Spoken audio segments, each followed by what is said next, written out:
Okay, good afternoon, everyone. And to start with, one of the problems I have is I do not have my graphics tablet. It's on campus, so we'll have to manage without that. So we're going to discuss about generation of transgene-free induced pluripotent mouse stem cells by piggyback transposon. This is a research article. It is from, I think, Unit 4. And so we will go with some fundamentals about stem cell biology, and then we will end up with rDNA and how we can manipulate. So the first thing is, 1 second. There are ways of genetic program, and what is a genetic program is first thing we will try to address, and then we will see. We have about 220 or 210 different cell types.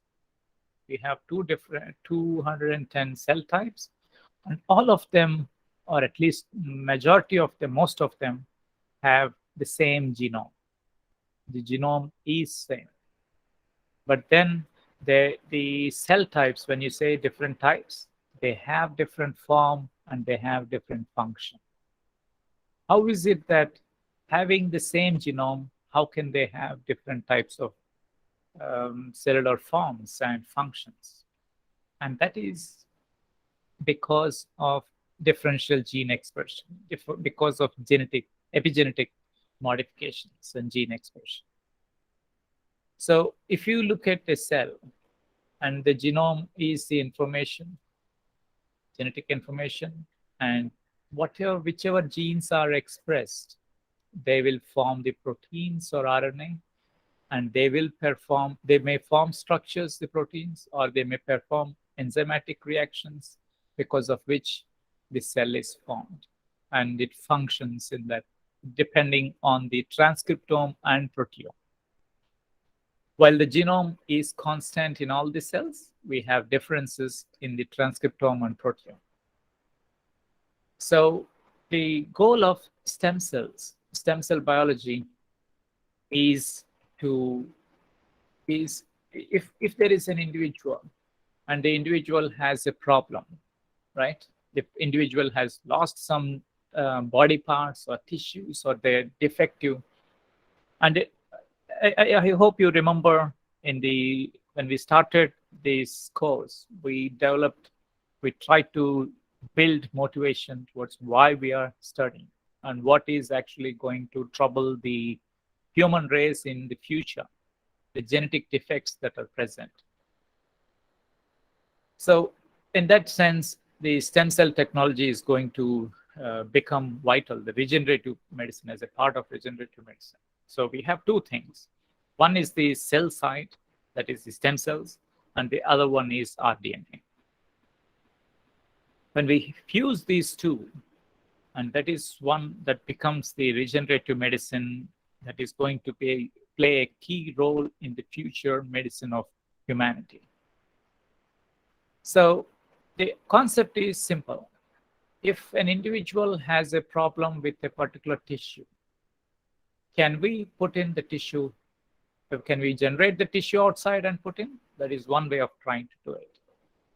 Can we try to stimulate the cells that are already present, and then hopefully that the tissue regenerates itself? That is another approach. And if there is a genetic defect in that person, can we take the cells, repair it, and then put it back? That is the other one, right? So the goals are simple in regenerative medicine. As a concept, it is simple, but in practice, it's very complicated.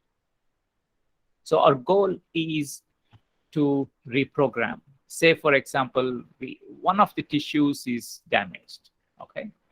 And we have all the other cell types. And can we generate the missing cell type, so that we can give it to the individual? That's one of the objectives.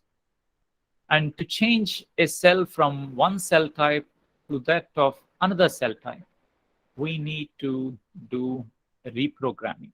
What is that reprogramming? somehow we need to change the way which genes are expressed and which genes are repressed, so that a cell type of, say, cell type A can become cell type B, right? So that is called as genetic reprogramming. There are multiple ways, and before going in there, we will just have an overview of the concept.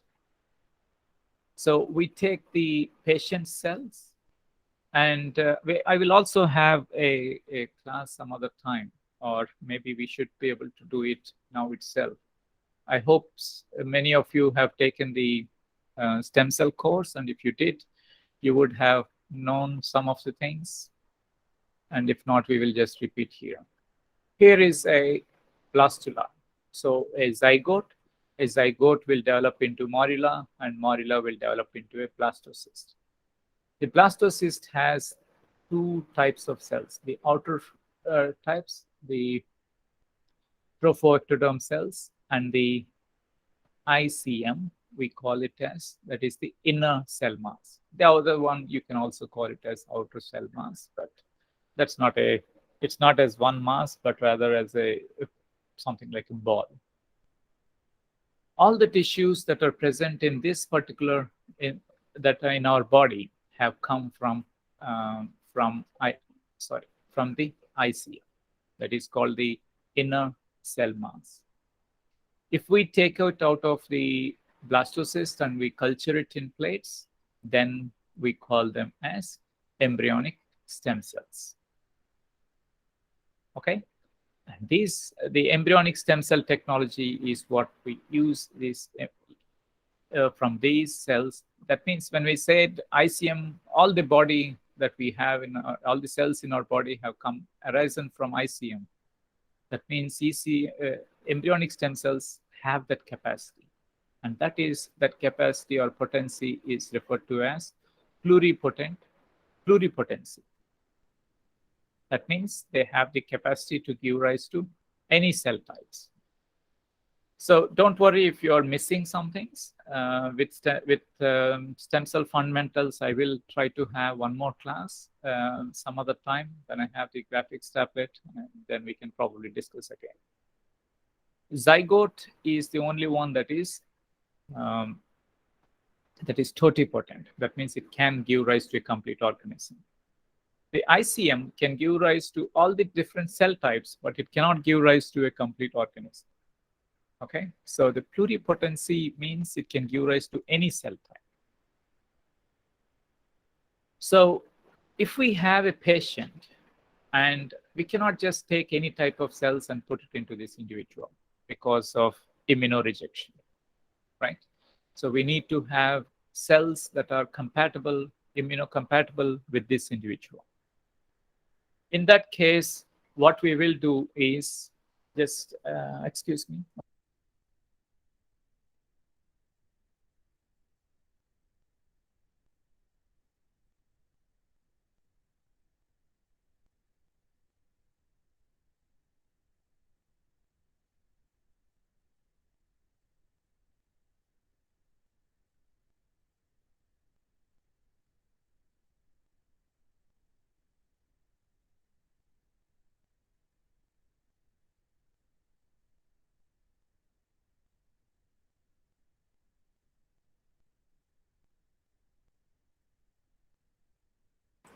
Sorry for the interruption.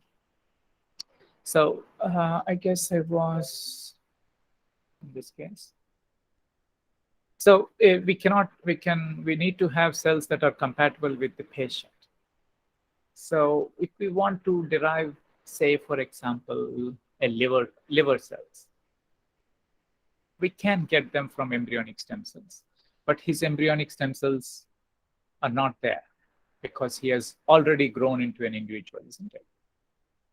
That means to get any pluripotent stem cells is impossible. Maybe we have to find a donor that is matching exactly to his and then take those. The embryonic stem cell technology also has problems because when we derive embryonic stem cells, we are destroying embryos, and that is an ethical concern many individuals do have. So we need to have some technology where we can take some of his cells or her cells and derive pluripotent stem cells, right?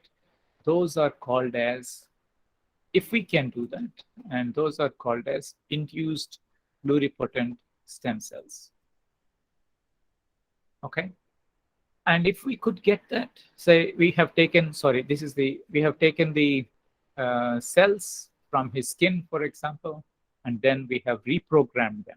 That means, as opposed to previously, we were telling that from embryonic stem cells, we are getting skin cells, say, once a person has grown. That is the normal, natural course of what should happen in differentiation. What if we can take skin cells and make them pluripotent? We have to reprogram the transcriptome and proteome, and then it could be possible. And when we do that, we are de-differentiating. This is from pluripotent stem cells, say embryonic stem cells, and we were getting an individual with skin, or say skin. That is differentiation. When we are undoing the differentiation, then it is de-differentiation. So this process, or the artificial way of trying to generate or induce pluripotency, those cells, if we can generate, they are called as induced pluripotent stem cells. Why are we after that? If we can get those cells, we can grow them. We can then differentiate into the cell type, any cell type that we want. We have taken from skin, but now we can get any cell type and then put it into the individual. And if, for example, if this individual has a genetic defect, then we can repair those in the stage of induced pluripotent stem cell, get the differentiated cell with the appropriate gene, and then put it in the individual, right? This becomes the central goal of regenerative medicine. So generating induced pluripotent stem cell is, numerous labs are actually working on it. There is tremendous success as well, but there are also limitations. Okay, so there are several ways of doing it. That is where rDNA comes. There are genetic ways of doing it. That means using DNA or recombinant DNA technology methods within the cells. And there are non-genetic methods as well, where we can use protein transcription domains, synthetic molecules, and co-culture, etc. We are not going to discuss that. We are focused on the genetic method. So we are going to read the paper. I think many of you have come late. This is the paper that we have it as a part of the syllabus, and that is what we are trying to discuss. We are now having an introduction to why the essence of this paper, or the objectives of this paper. So somewhere, some time ago, there was a nice paper. There are actually a couple of papers which describe some of the factors. The goal, as I said, we have one cell that is skin cell, assume, and we want to make it as something pluripotent, right? We want to induce pluripotency in that cell. What can do those things? And there are multiple mechanisms that are, majority of them involving epigenetic modifications, that is DNA methylation or histone modifications, etc. So how can we change it? What factors are required to ensure de-differentiation or genetic reprogramming is the question here. So in that, these people have done some of the work, They have determined that there are 4 different factors called as OCT4, SOX2, KLF4, and c-MYC. We can call them as OSKM, or OKSM, it doesn't matter. OCT4, SOX2, KLF4, and c-MYC. These are important regulatory proteins that are involved in multiple areas. If we are looking at development, you can look at it as cancer biology. If you're studying there, also they're implicated in general metabolism and many others. You can look at all these genes, all these proteins, and they are implicated in multiple things. They are kind of transcriptional factors. They regulate themselves, like here, and they are also interacting with multiple other. There is serious crosstalk between these factors and many other factors, cell signaling pathways. So through multiple mechanisms, by regulating several genes, their target genes, they induce pluripotency. What I mean to say is, if we have these genes highly expressed within a cell, if we have these proteins in high concentration within a cell, then they are likely to they become reprogrammed. A differentiated cell can be reprogrammed to induce a pluripotent stem cell. Okay, so how can we do that is the question. How can we have these in large numbers? We're only discussing about genetic factors. And anyway, I would also want to do just to summarize what I already said. These are OCT4, c-MYC, SOX2, KLF4, and they act on several target genes, and they are transcription factors and epigenetic modifiers, which will regulate many other genes. So they are kind of master regulators for pluripotency. So to have them highly expressed within the cells, there are multiple ways, and there are integration-free and integration-dependent methods, where if we use vectors like retroviral vectors or lentiviral vectors, they get integrated into the genome. The concept here is that we can overexpress these genes, and probably the cells will produce several OKSM factors, because of which the reprogramming would have occurred, and somatic cells would become induced pluripotent stem cells.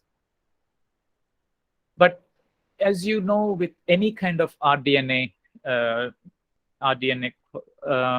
or involving any study or work involving recombinant DNA technology, there is a problem, is that we don't want to mess around with the genome, and not at least to release in the environment or to have in the genome even. We do, because we are not sure what are the consequences of the genetic manipulation, especially when they are in the cell.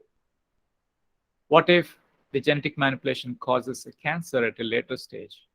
What if we are releasing into the environment, what if they kill away the natural ecology, they disturb the ecological balance?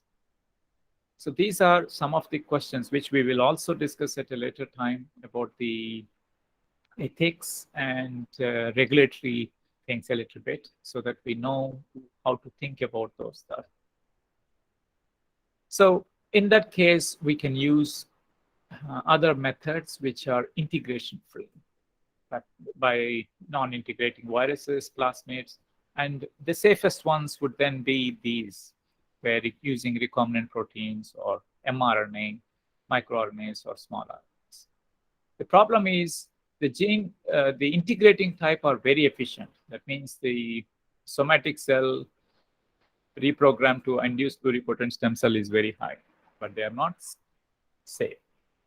Non-integration methods are safe, but they are not efficient.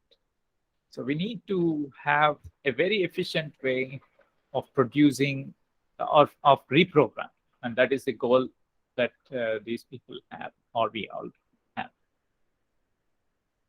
So there are other mechanisms which are not necessarily using genetic manipulation, but you can also watch those stuff later. So with retroviral and lentiviral, the concept would be that we would have had 4 different viral vectors, each carrying a gene like OCT4, c-MYC, SOX2, and KLF4. we have to remember that we need to have all these genes expressed in high quantity within one cell, within the cell. Not just 3 are not sufficient, 3 are insufficient, 2 are insufficient. So if we had 4 different genes, okay, as a concept I'm trying to discuss, people have worked on it and they have shown successfully. If you use 4 different ones, then we cannot be sure if they are, the probability with which all of them would be in one cell is very less, right? It becomes a little bit troublesome. So the adenoviral vectors are better in that sense, even if it's the same, because the previous one has the problems of tumors with no integration. If we do not have integration, then they do not have, there are no tumors and other issues. There are plasmid transfection also, but they are either harmful or they are inefficient.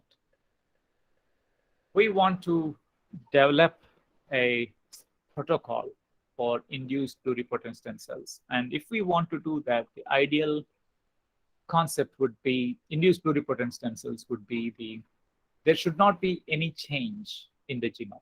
That is the first thing.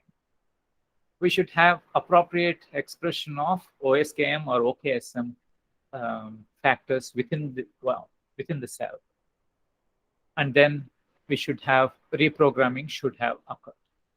Then we would get autologous induced pluripotent stem cells that are safe to be used. So here is a, what are the other strategies we could have used? We could have used something like this. There is a promoter, and we have a gene, say OCT4, then we will have terminator, another one, OK, and a terminator. Like that, we can have for all SM, each with their own promoter and terminator. In that case, we'll have a very huge vector because each of these genes are there with their own promoters and terminators. Then if it is large in size, transfection into the cells, the efficiency of transfection itself will go down. Stability also may go down. So we need to find a way where we can probably have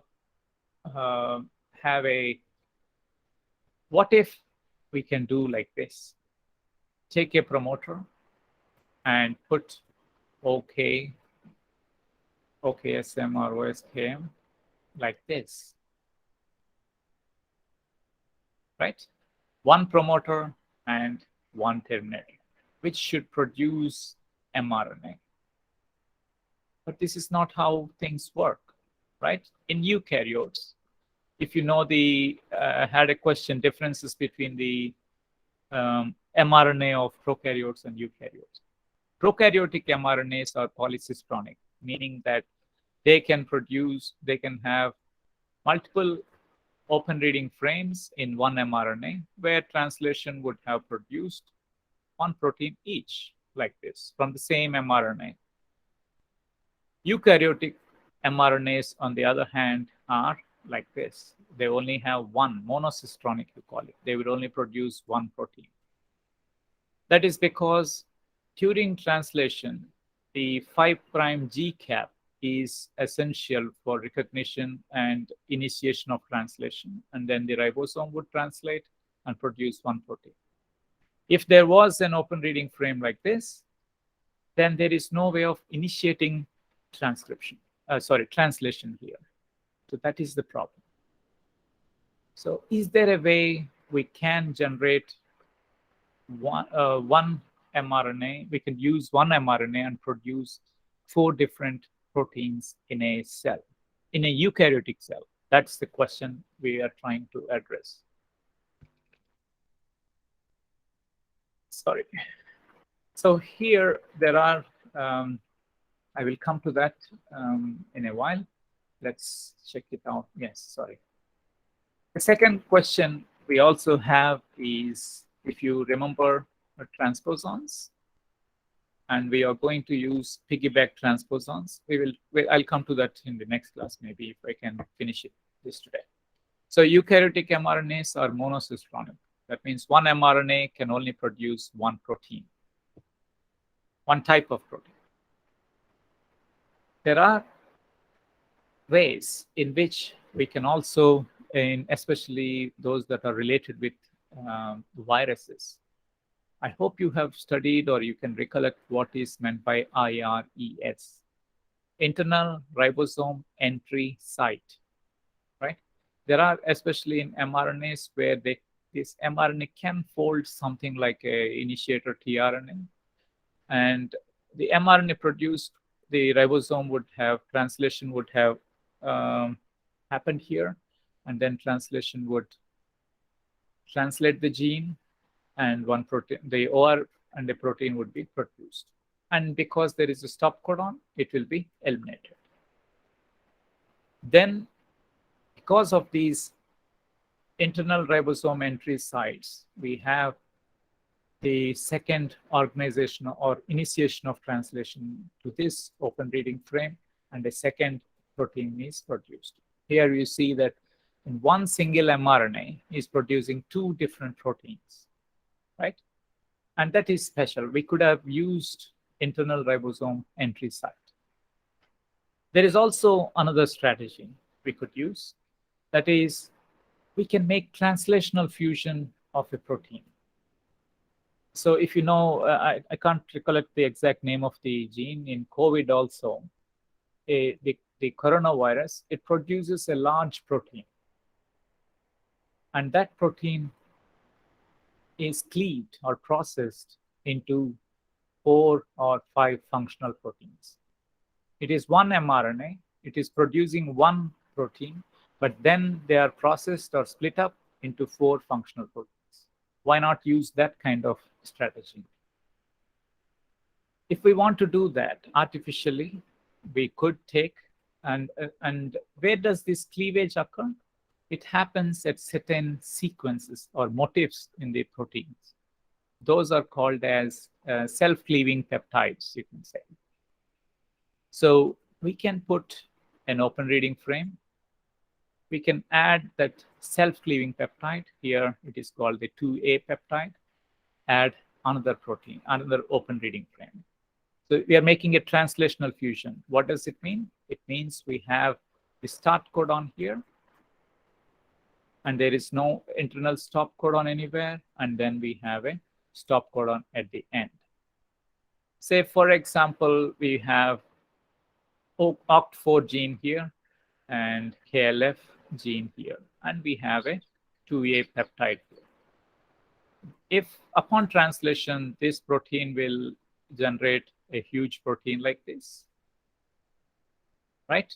And which, because upon translation, this peptide will cleave itself here, and it will produce 2 different proteins, OCT4 and K, right? We can use either of these strategies. And in this particular paper, they have used this strategy using self-cleaving peptides. Okay. So there are many different types of peptides. They are called as F2A, E2A, T2A, and so on. These are the sequences, and they would cleave and they would produce different proteins. They will result in proteins like that. Okay, that is what we have. So we have now developed this strategy where we have, what we can do now is, sorry, I'll come to this. This is the vector these people have constructed. All we are trying to address today is just the design of this particular vector. If we know the design of this vector, the rest of the things are actually easy and straightforward. Why is ampicillin gene involved here? Anybody? Anyone? Can anyone try to answer, please?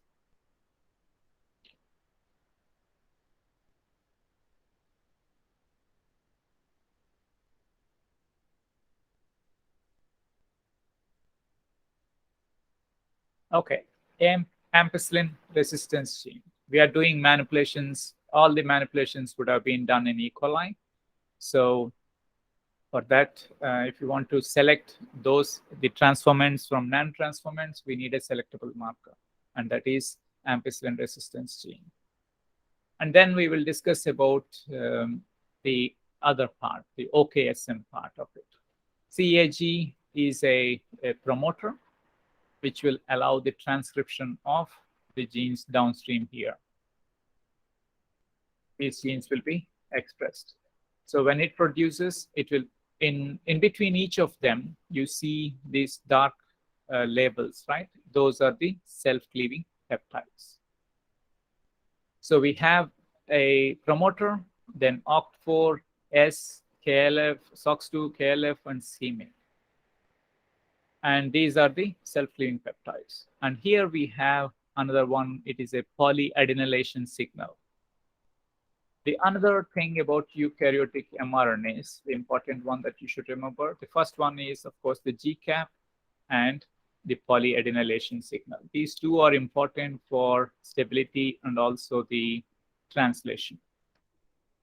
So when we want to produce, when the transcription happens from this promoter, we are supposed to get a long open reading frame with that is of translationally fused ones with a poly A tail. Only then it can produce a protein that is something like this, and then they would have split up or cleaved and form 4 different peptides like this, proteins that can carry out the reprogramming. So I hope we addressed each of those, right? And polyadenylation signal. We also need a selectable marker, because all the manipulations constructing this vector we are doing in E. coli. So we want ampicillin resistance gene. Once we get this, we want to put it into animal cells, right? Into the skin cells, for example. If we put in skin cells, ampicillin resistance gene is not useful. What does ampicillin do? It inhibits the peptidoglycan or transpeptidase, because of which this cell wall will not form in bacteria. Animal cells do not have a cell wall, right? Plants have, even if you cannot use ampicillin resistance in ampicillin on plants because their cell wall is made up of cellulose. In fungi, it is made up of chitin. And the only cells without a cell wall is animal cells. And so this selectable marker is not useful. So we need a different selectable marker. That is where we can use something, puromycin resistance gene. Okay, puromycin resistance gene. And that could be used. Here is puromycin resistance gene that could be used to select cells that have received or transfectants from non-transfectants. Those cells that have got the plasmid, this vector, and those that did not get the vector. And we also have thymidine kinase. I just have a question. Did we discuss about transgenic animals already or not yet? Positive selection, negative selection. Did we discuss those? Ajit, if you're there, or somebody, please.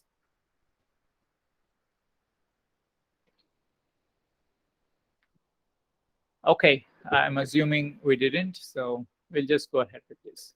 So we have puromycin resistance gene for selection for the cells, the target cells. About thymidine kinase, the negative selection, I will discuss at a later time. Okay, I will need to use my graphics tablet. I'm having difficulty writing here. I'll also want to now change the other gear. So there are 2 parts to this whole story, right? We have, one thing is the goals are, if we go, sorry. There are 2 goals we set forward. First thing is that there should be appropriate OKSM factors so that reprogramming would occur. Second thing is we should not have any genetic modification of the genome. But the non-integrative ones are not very efficient, and the integrative ones are efficient but not safe. So what if we have the genome, we have integrated a vector like this, okay, and we will allow the reprogramming to happen.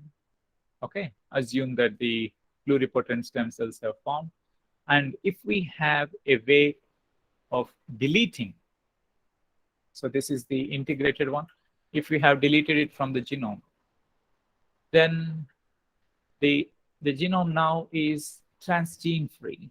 It has no modifications, no genetic changes, right? So we have obtained induced pluripotent stem cells, and we would have also obtained a induced pluripotent stem cells without any genetic manipulation. This is the general concept. But how do we get these? How can we get, how we can integrate, and how can we delete it and retain it as such? There is, I will try to use this place.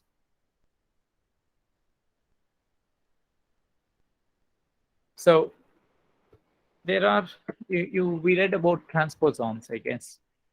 And in the transposons, they do have, when they integrate into a DNA, say, for example, there is a sequence GATC, GA, okay? There is a sequence like this, C, T, A, G, C, T.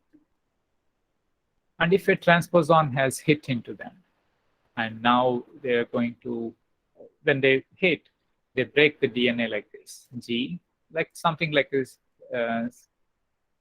ends like this, GA, CT, A, G, C. And we would have had A, B, C, G, A, and T. So the target site is split like that with ends like this. And then the transposon would have moved in here. If it is going by, say, copy-paste method, it'll get incorporated there. And then the repair mechanisms of the cell will fill up this gap, A, T, C, and G. And here it will be T, A, G, C. The original sequence had ATCG, one copy of it, right? There is one copy of ATCG. Look here, we have two copies, ATCG and ATCG. That is referred to as target site duplication, or TSD, target site duplication. Say, for example, if this transposon is moving by cut and paste, and it has now hopped off from this place and went into some other place, then what would we get? We will have a sequence like this, CG, and then again ATCG and A.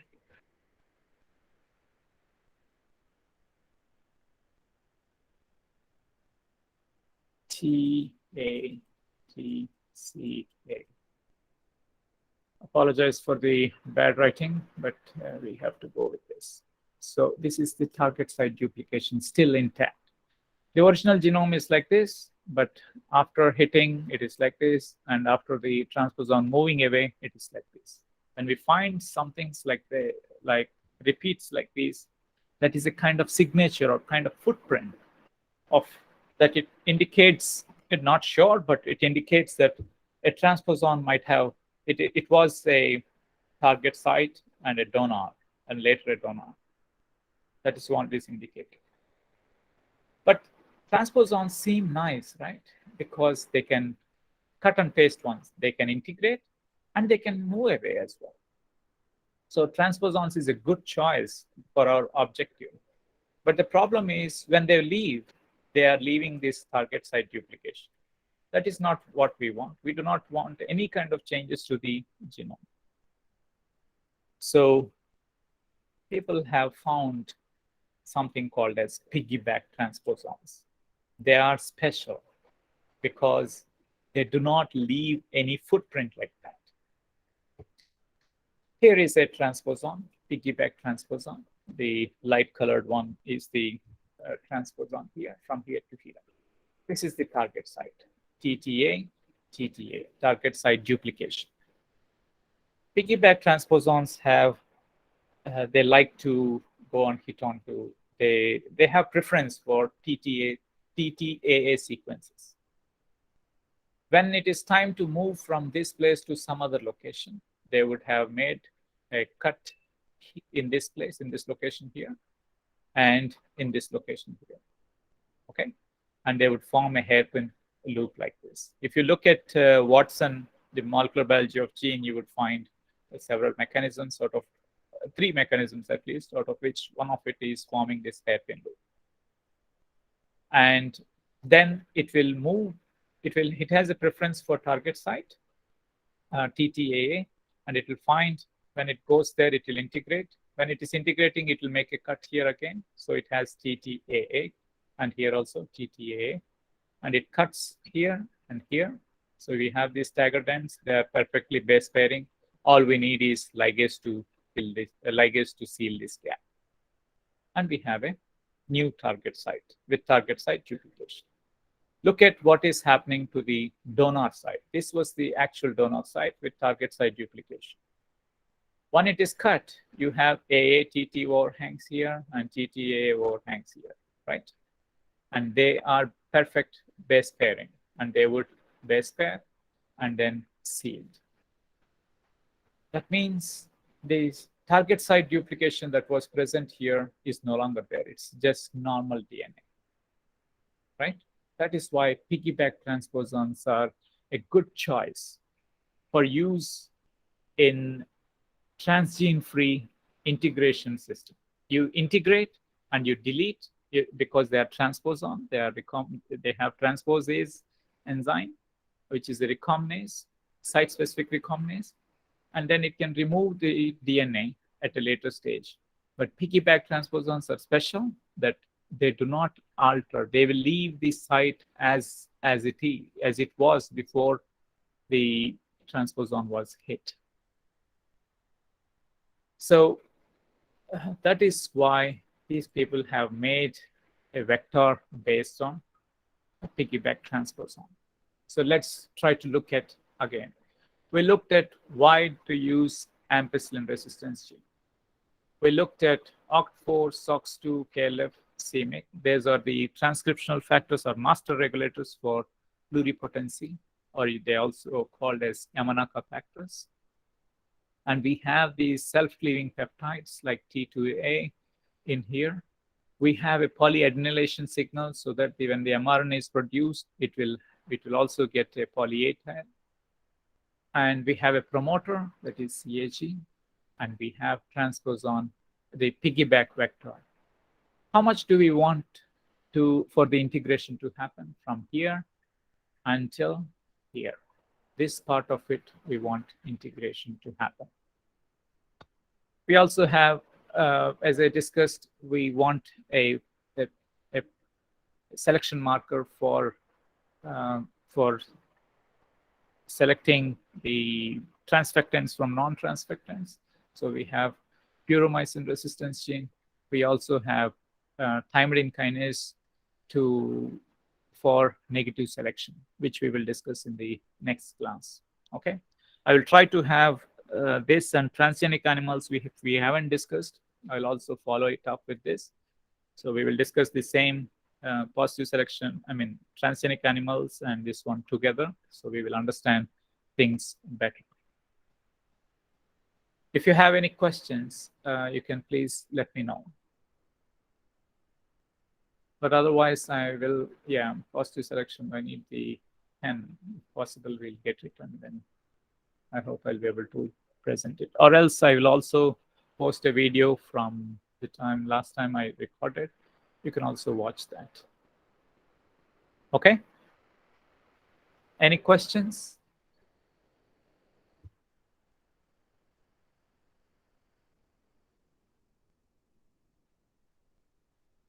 No, sir. Okay. Okay then. I hope you're all safe and you're doing fine. Anybody seriously affected?